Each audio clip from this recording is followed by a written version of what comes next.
Triomphe Congo TV est une chaîne d'analyse politique, économique, sociale et culturelle. Congolais de partout, aimez votre chaîne, abonnez-vous, likez et activez la notification. Vous voulez la bonne information?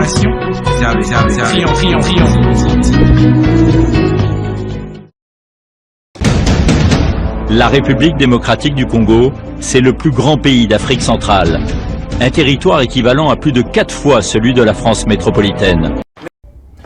Bonjour à toutes et à tous, aimables téléspectateurs des Triomphe Congo Télévision. Très heureux pour nous au jour d'aujourd'hui de vous savoir encore très nombreux, vous tous qui nous suivez partout en République démocratique du Congo, même en dehors de la RDC. Nous vous disons sincèrement merci de votre particulière attention. Comme vous le savez, au jour d'aujourd'hui, la République démocratique du Congo, notre pays, traverse à ce jour une période de turbulence politique. D'un côté, la guerre d'agression et de l'autre côté, des agitations au sein de la classe politique ici en République démocratique du Congo. Pour certains opposants ici en République démocratique du Congo, prônent sur le fédéralisme comme un mode de gestion et les autres, il faut créer un climat de cohésion nationale.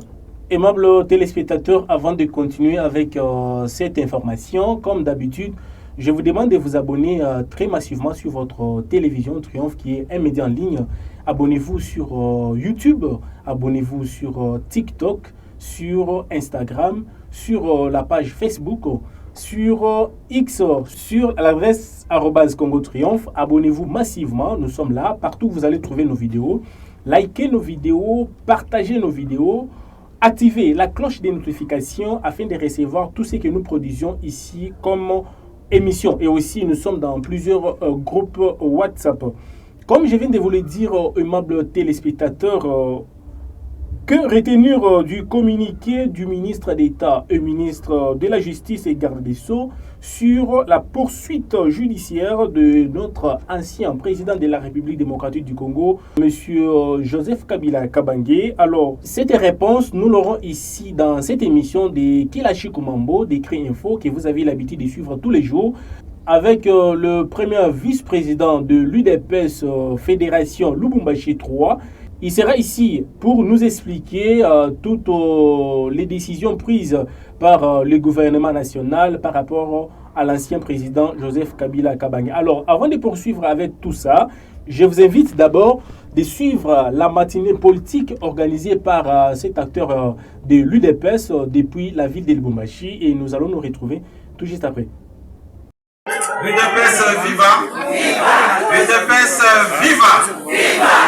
Tuko na buchungu sana mwe benye kunayua situation ile tuko naishi West. Enemi wetu Rwanda depuis 30 ans eko naua bakongole. Mais kitu kimoya kile bwana Kagame anapashi kuyua que le président Fachi est un président prophétique. Puisque Kimbangu avait prédit sur le 5e président. Le 5e président ni Félix Antoine Tshisekedi Tshilombo.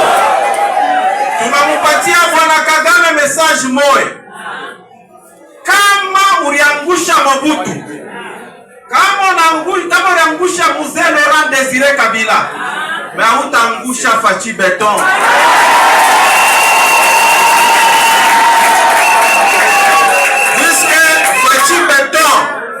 Na kumbingu Mungu anamuyua. Kagame utakuya confondu. Na message moya moya tuku na lance kuba très beko mu armée ke abataweza kuangusha Fachi. Puisque abangushake muntu le Mungu alilaka.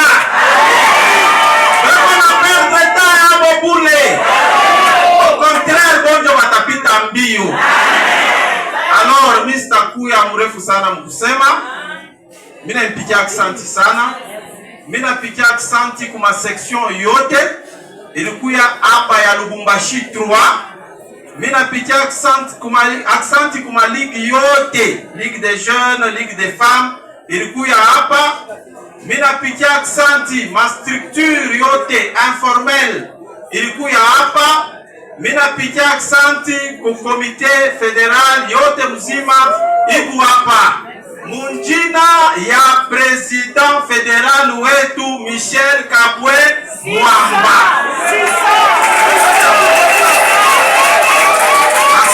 Cet acteur politique qui est notre invité du jour, Monsieur Joël Mutangala, qui est premier vice-président de l'UDPS Fédération Lubumbashi 3. Il sera ici avec nous pour faire une analyse sur cette actualité chaude ici en République démocratique du Congo.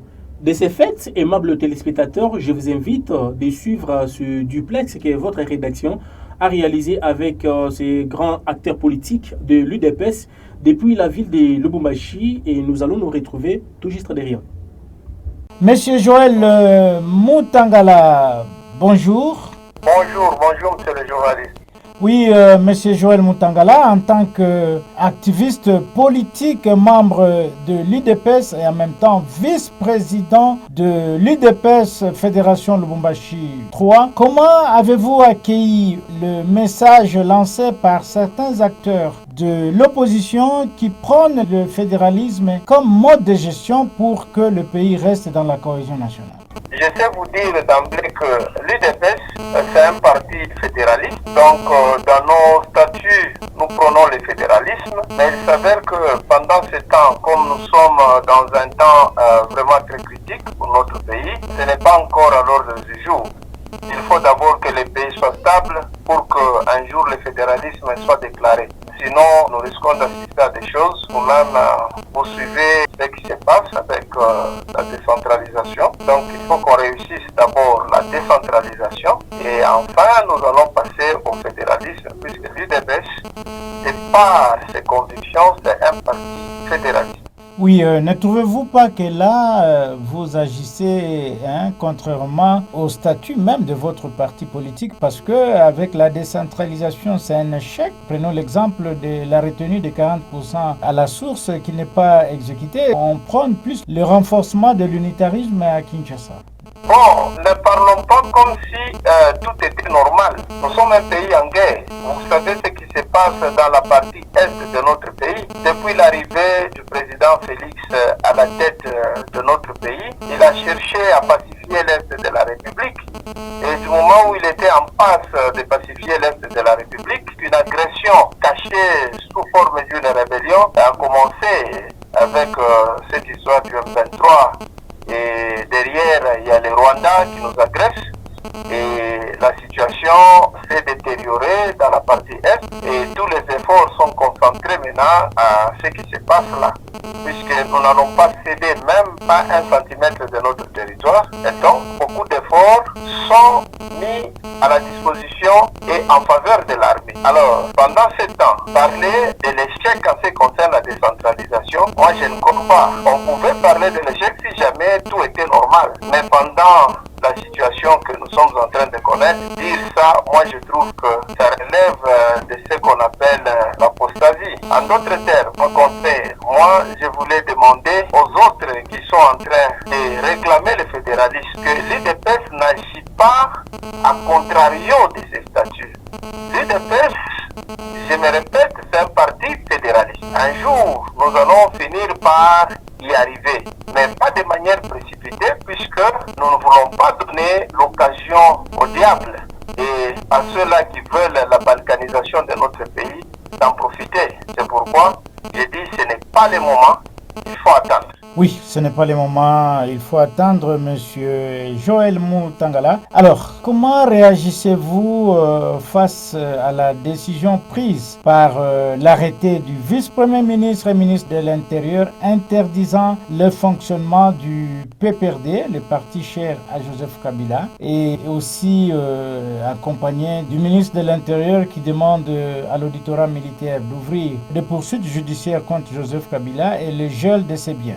Je sais vous dire ceci, que l'UDPS a pris le pouvoir dans ce pays sans recourir aux armes. Et toutes les tentatives, chaque fois qu'il y avait d'amener l'UDPS dans ce schéma-là, l'UDPS refusait. Pourquoi? Puisque cela allait devenir une haute trahison. Et Dieu merci, aujourd'hui nous sommes au pouvoir de manière démocratique. Nous n'allons pas accepter que quelqu'un, fût-il ancien président de la République, puisse prendre les armes contre son pays ou qu'encourage ceux-là qui prennent les armes contre son pays, puisque rappelez-vous de son premier discours lorsqu'il sortait de son silence, il avait appuyé le M23, il avait dit que le M23 était une expression populaire. Et moi je me demandais, il parlait alors au nom de quel peuple, puisque pas le peuple congolais. Le peuple congolais n'aime pas le M23, peut-être le peuple rwandais. Alors, comme si cela ne suffisait pas, il dit qu'il va rentrer au pays par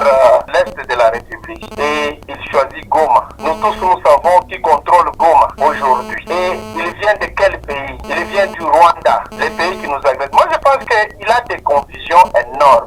Les confusions, c'est lesquelles? Il pense que les Congolais sont dupes.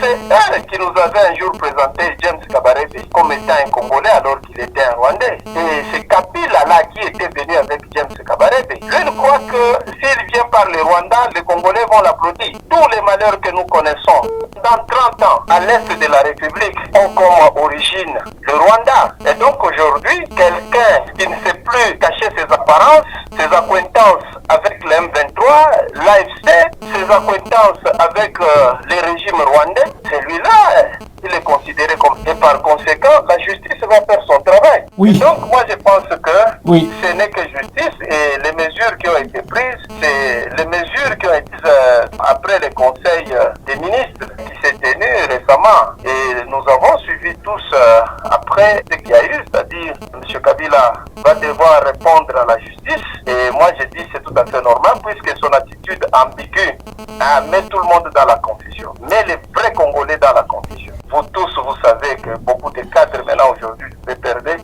certains sont déjà de l'autre côté, se réclament comme de l'AFC et avec tout ce qu'il y a au pays, moi je pense que la prudence nous exigerait de procéder d'abord ainsi, puisque nous n'avons que cette nation à sauver, nous ne pouvons pas accepter que nous puissions avoir la vermine à l'intérieur du pays, c'est-à-dire l'insecte qui ronge les haricots à l'intérieur des haricots. Bon, je parle du gouvernement. En tant qu'un gouvernement responsable, des mesures comme ça ne pouvaient être que prises.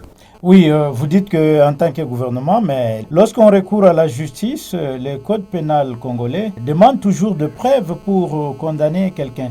Alors, comment réagissez-vous à la déclaration ou la sortie médiatique de M. Ferdinand Kambere, qui est un communicateur du PPRD, qui demande des preuves pour condamner Joseph Kabila? Est-ce que ce n'est pas une supputation de votre côté? Les preuves se trouvent dans les discours de Kabila lui-même. Eh, mais là, ce ne sont pas des preuves, il faut des preuves matérielles. Je suis clair, non? Les preuves se trouvent dans son discours lui-même. Et puis, je sais vous dire que le gouvernement, à titre conservatoire, est quand même en mesure de prendre des mesures pour éradiquer toute menace. Nous n'allons pas attendre que la justice puisse terminer son travail. La justice peut-être viendra confirmer la position du gouvernement. Mais déjà, lorsqu'on constate que X ou Y commence à constituer une menace pour l'intégrité territoriale de notre pays, à ce moment-là, on ne va pas attendre qu'il y ait des preuves, mais à moindre information, directement, le gouvernement sait agir. Et le gouvernement a recouru à la justice. Le gouvernement n'a pas pris toutes les mesures et puis s'arrête par là. Le gouvernement vient de mettre en branle la justice. C'est la justice maintenant qui va devoir enquêter et amener toutes les preuves. Mais moi, je pense que Constant Moutamba, il est le ministre de la Justice, c'est-à-dire il détient toutes les preuves. Et quand il sollicite que la justice soit en branle, eh ben, il mettra à la disposition de la justice toutes ces preuves-là. Donc, ne parlons pas comme si nous tous nous étions ministres de la Justice. Il y a quand même un ministre de la Justice et qui a toutes les informations sur ce qui se passe. C'est pourquoi il a sollicité toutes ces mesures et il les a obtenues. Et c'est dans ses attributions. Et même s'il n'y avait pas conseil des ministres, mais du moins lui en tant que ministre de la Justice, il pouvait dans ses attributions procéder de la manière dont il a procédé. Et c'est tout à fait normal. Pourquoi? Puisque d'abord la République démocratique du Congo, le reste après. Oui, le reste après, d'abord la République démocratique du Congo, ça c'est vraiment une évidence qui est réelle. Mais pendant ce temps, vous du côté de l'UDPS, vous aviez demandé qu'il y ait un gouvernement d'union nationale, de cohésion nationale pour bouter l'ennemi dehors. Mais de l'autre côté, en même temps, vous arrêtez les gens. L'esprit d'union nationale n'existe plus, c'est la division. Mais vous ne trouvez pas que vous parlez d'une chose et son contraire? Non, non, puisque la cohésion nationale ne sous-entend pas une alliance avec les gens qui menacent l'intégrité de notre pays. Mais ça s'appelle tout le monde, ça appelle tout le monde à la table. Qui sont quand même républicains dans ces pays avec qui l'on peut créer cette cohésion. Ce n'est pas une cohésion avec les terroristes, ce n'est pas une cohésion avec les gens qui nous agressent, non. Donc, vous ne confondez pas la démarche. Lorsque le chef de l'État demande à former un gouvernement d'union nationale, c'est un gouvernement de large ouverture. De large ouverture à qui? À des Congolais qui ont les soucis de leur pays. Qu'est-ce que vous voulez dire par large ouverture? Large ouverture, c'est-à-dire nous allons aller même dans l'opposition, mais une opposition républicaine et une opposition qui partage à un moment le même sentiment patriotique que tout le monde, que tout Congolais. Si nous avons des gens qui voudraient venir dans ce gouvernement-là et amener aussi ce qu'on appelle leur façon de voir des choses, leur expérience, c'est quand même très bien. Ça crée une cohésion. Même en Israël, Netanyahou, avant de commencer la guerre avec les autres qui avaient attaqué l'Israël le 7 octobre, il avait d'abord créé un gouvernement d'union nationale. C'est dans ce sens-là que nous sommes en train de voir les choses, c'est-à-dire nous voulons resserrer les rangs à l'intérieur contre l'agression. Ce n'est pas que nous voulons ouvrir le gouvernement aux agresseurs. Là, il faut faire attention. Un agresseur reste un agresseur, raison pour laquelle nous refusons par exemple que cette fois-ci, dans l'armée que vous connaissez, qu'on appelait BRAC, puisque c'était des orifices par lesquels le Rwandais s'infiltrait pour fragiliser notre armée. Si nous refusons déjà dans l'armée qu'il y ait des intrus, à combien de plus fortes raisons dans le gouvernement qu'il y ait une centrale de décision que nous pouvons refuser qu'il y ait des intrus. Oui, face à tout ça, monsieur le vice-président, je rappelle que vous êtes le premier vice-président de l'UDPS, Fédération Lubumbashi 3. Vous êtes quand même un véritable acteur politique au niveau du Katanga. Alors, selon vous, quelle peut être la solution pour le prochain gouvernement? Quelle sera la priorité pour le prochain gouvernement pour que la paix revienne au Congo? Moi, je pense que la paix va venir par la maestrie d'abord du président de la République, puisqu'il a opéré ce qui s'appelle un coup de maître, parlant avec les Américains, puisque les Américains sont les maîtres du monde.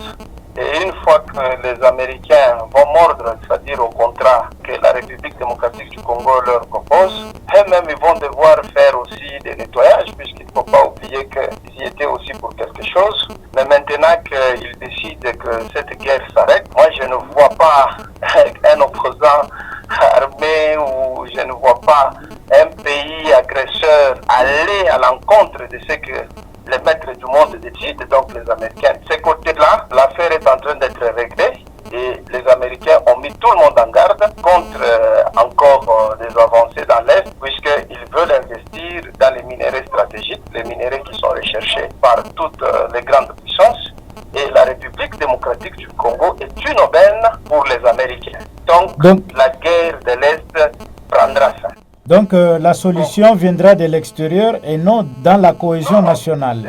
C'est ça que vous voulez dire? Viendra de la diplomatie agissante du chef de l'État. Et c'est cette diplomatie qui va amener aujourd'hui les Américains à signer un contrat avec la République démocratique du Congo. Non, le fait que les Congolais doivent se mettre ensemble. Pour ce contrat signé, je crois que les dés seront jetés et personne ne va lever encore son petit doigt pour déranger l'Est de la République, sous peine d'énerver les Américains. Et maintenant, pour ce qui concerne la solution, comme vous l'avez dit, en interne, oui, nous pensons que le gouvernement qui va venir ne doit pas avoir des gens qui continuent encore l'exemple de quelques ministres qui se sont illustrés et du genre que nous sommes en train de rechercher dans ce gouvernement. Et si jamais ce gouvernement est bourré de ministres tels que Constant Moutamba, tels que Chabani, tels que Thérèse Kaikwamba Bazin, je crois que déjà il y aura un début de solution puisque c'est quand même des ministres dont on a vu la prouesse sur le terrain qui sont disponibles et disposés pour accompagner les chefs de l'État et faire en sorte que les choses réussissent. Et ici, en passant, je citerai aussi Jean-Pierre Mbemba. Donc, de gens très engagés pour leur pays. Et moi, c'est les vœux que je voudrais. C'est les vœux que j'ai pour le gouvernement d'Union nationale à venir, avoir des ministres actifs. Si nous avons des ministres actifs, ces ministres vont aider les chefs de l'État, vont faire en sorte que le gouvernement travaille. Et quand le gouvernement fera son travail, je crois qu'un début de solution va commencer. Voilà, aimables téléspectateurs de Triomphe Congo Télévision, c'était là Monsieur Joël Moutangala, qui est un acteur politique dans la ville de Lubumbashi et aussi, je rappelle qu'il est le premier vice-président de l'UDPS Fédération Lubumbashi 3. Monsieur Joël Moutangala, Triomphe Congo Télévision vous dit merci. Merci beaucoup, monsieur le journaliste. Nous restons disponibles à chaque fois que vous aurez besoin de nous. Voilà, retour sur ces plateaux. Aimables téléspectateurs, vous avez compris avec moi toutes les explications du premier vice-président de l'UDPS Fédération Lubumbashi 3. Et là, il a donné toutes les explications par rapport à la position du gouvernement congolais, par rapport à tout ce qui s'est dit concernant l'ancien président de la République démocratique du Congo, Joseph Kabila Kabange. Et vous avez compris, j'espère que l'UDPS a sa façon de voir les choses, parce que si nous allons parler du fédéralisme, lui-même a expliqué que l'UDPS d'abord c'est un parti fédéraliste. Alors vous avez compris, nous espérons que dans les jours à venir, nous pouvons avoir encore plus d'explications du côté PPRD, même dans un autre parti politique qui pourra toujours solliciter de venir dans cette émission Kilashi Komambo pour éclairer l'opinion par rapport à tout ce qui s'est dit dans des réseaux sociaux, soit tout ce qui s'est dit sur toutes les actualités ici en République démocratique du Congo. Très heureux de vous savoir rencontrer, nombreux aimables téléspectateurs, vous tous qui nous avez suivis partout dans le monde, aux États-Unis, en France, à Paris, ici dans tous les pays africains, ici dans notre pays, la RDC, la République démocratique du Congo, dans toutes les provinces. Nous disons merci à tous nos amis de la province du Haut-Katanga, dans la ville de Lubumbashi. Merci beaucoup pour vos messages que vous nous envoyez à tout moment. Je vous retrouve très prochainement. Ça sera avec un autre sujet d'actualité, toujours ici sur Triomphe Congo Télévision. À très bientôt. Triomphe Congo TV est une chaîne d'analyse politique, économique, sociale et culturelle. Congolais de partout, aimez votre chaîne, abonnez-vous, likez et activez la notification. Vous voulez la bonne information? Triomphe.